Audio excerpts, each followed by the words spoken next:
Effectivement, je suis venue sur instruction du président de la République le rencontrer, puisqu'il a vraiment un souci par rapport au comportement des différents députés provinciaux.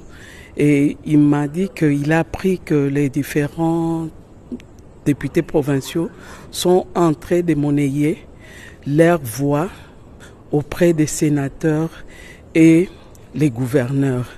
Il m'a demandé d'instruire et d'échanger avec le procureur général près des cassations pour qu'il puisse instruire les différents procureurs généraux d'attirer leur attention sur cette corruption qui ne dit pas son nom et que les services seront derrière ces députés provinciaux, celui qu'on va attraper en train de monnayer.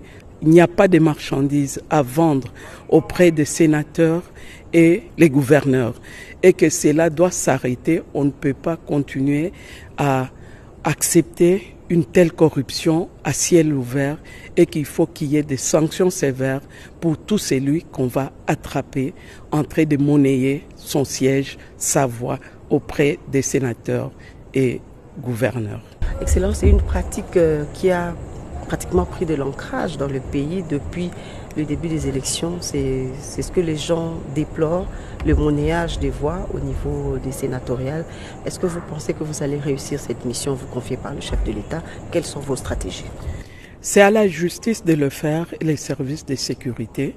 C'est vrai que la corruption, c'est une infraction très difficile à établir, étant donné qu'il y a un corrupteur et un corrompu.